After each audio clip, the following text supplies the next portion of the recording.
Welcome to Explore, Explain, Highlights. In this highlights package, we'll be looking at Season 4, Episode 8, with our guest, Denise Lu, discussing the project Pavement, 1933 to 2023.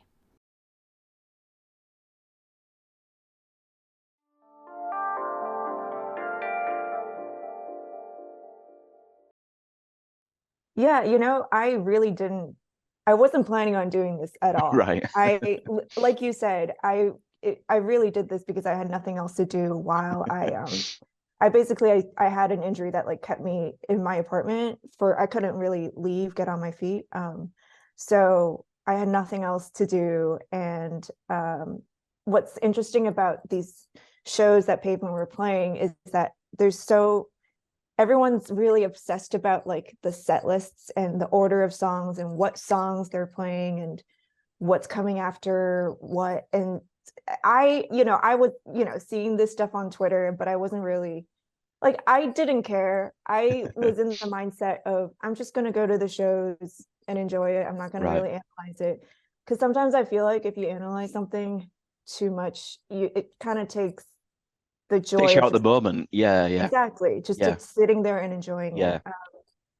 So I didn't really care, but like I kept seeing all the people talking about this stuff online, and I was like, well, this is like very similar to what I would do for any other data set in my day job.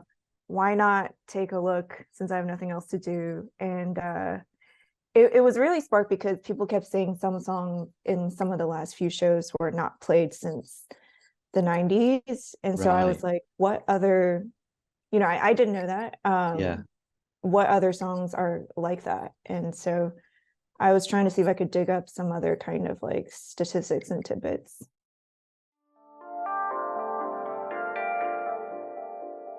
The most, I guess, straightforward, simple step was I just went on Setlist FM, which again, I never really looked at Setlist FM for anything. I mean, I go to a lot of shows, but I just don't care like what the setlist is. But the community that contributes to Setlist FM is like, it's like rabid.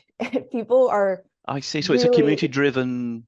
Yeah. Data set. I see. As far as I know. I mean, I think so. I think it's like it's like a Wikipedia basically. People are contributing to what the set lists are each night. To the point where like, they'll really specify like this is a medley or this is a cover of something. Or sometimes I even found it was interesting. I even found like some, Pavement had a lot of songs that were playing on the system to walk out onto the stage to. And even some of those were included in the set list. Now it's like people really, but yeah, this is what I mean. Like, I feel like this community is like, they're so into keeping track of this. And I never really cared. But just tapping into it was kind of fascinating.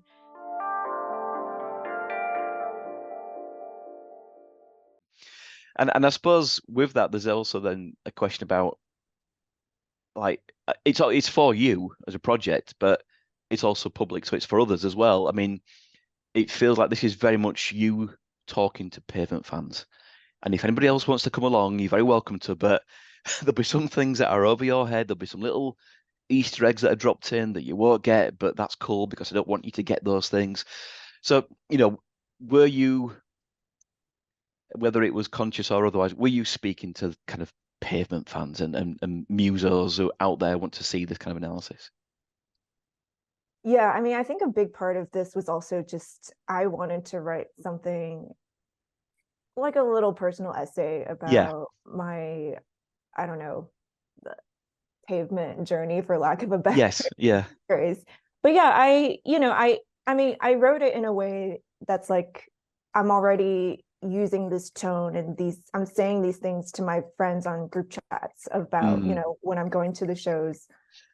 And it's like, I didn't want to kind of waste time explaining things because I just didn't want to waste space doing that.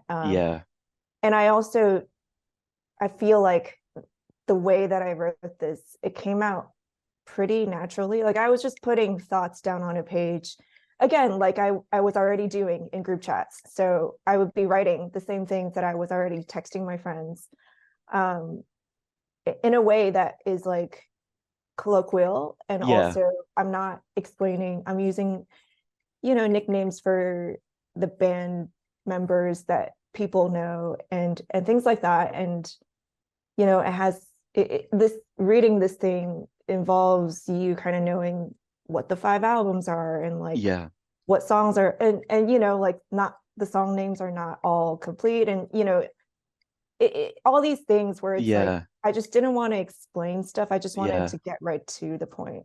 That's a great point. I was going to ask about that later, actually, the fact that, you know, there are some very varied track names that just bring a whole pain with respect to physical placement and spatial allocation on a screen. But as you said, if you can just read the first word and a half, you've got, you know what it is about. And because you're speaking to people who know what it is, you don't have to go through to that really kind of extra level of, you know, let me bring you right up to the speed with this subject matter.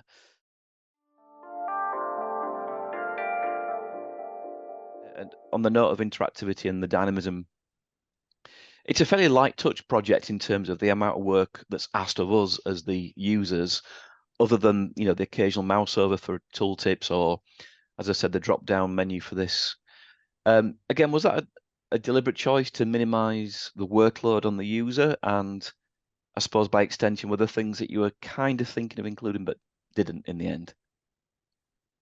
Yeah, I feel like that's sort of very similar to, again, what I would do for my day job. I feel like I keep saying this, but no, absolutely. It is just, you know, like taking experience from the work that I do anyways. But yeah, I feel like I'm sort of strained to less interaction and just laying things out, and without having people to work too hard, without having readers work too hard for getting information. That said, the only really kind of interactive piece of this, as you said, is the drop down, which I wasn't planning on putting in at first because it was kind of a, you know, it took a bit of work. I just didn't want to do it. But as I was,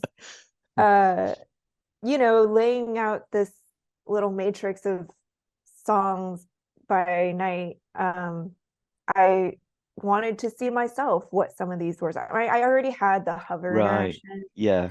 And I was like, oh, that's pretty cool. You know, you can hover over and see what the songs are, but what if I want to know about a specific song? Like I wanted to know. So you were trying to use it, right? Exactly. Yeah. So I was like, you know, maybe people would have fun, you know, exploring this and like actually pausing here to spend time on, like, I could imagine if you're really obsessive about this kind of stuff, as people were online, you probably want to know stuff about specific songs that you, I don't know, really like or something. So, and even putting that drop down in, I ended up having to fix a little bug, like an interaction bug that I had with it that took also a couple days, but I feel like it was worth it. But yeah, just like putting that in, it took a little bit of work, but I think it was worth it. I feel like I could imagine spending time on it. Well, that's it. I think it is a point in the article where you almost you've served up that curiosity so much, and you've kind of whetted the appetite for that curiosity, and now here's a tool to maybe just satisfy whatever you want to know. Here's a thing that will do that.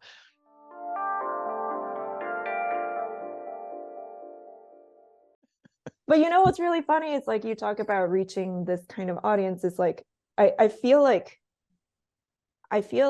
this page that I made is very similar to what you would see on like a news site or from any other database team or the something. Pudding sort of thing, yeah. You know, and even like there's way more cooler things that have been put out by publications and things like that. But it was funny because I felt like I reached this audience, like music Twitter or like Pavement fans who are not really seeing this kind of stuff on a day-to-day. And I felt like some part of me was like, have they never have people never seen a chart before? Right. Because they're like so fascinated by what to me is like a very straightforward thing that it's like I do this stuff all the time. Yeah. But it was just kind of interesting to hit that different kind of audience. And like I feel like this kind of thing doesn't really, people, I don't know, it doesn't really exist in music journalism that much. Like, there's like certain areas where data viz like doesn't really, people don't really go in this deep on certain Well, that's topics. it. I mean, the only thing I can think of that's comparable as a topic would be, and I think it's due out on Fridays, the Spotify wrap-up thing that they do here, which is, personal listening habits. But yeah, it is a subject so rich and ripe for analysis that, I think it's wonderful that you've taken the effort to do this wonderful project. So thank you for joining us for this Explore, Explain highlights episode. As always, the full episode is available on YouTube or wherever you get your podcast. We hope to see you again soon on another episode of Explore, Explain.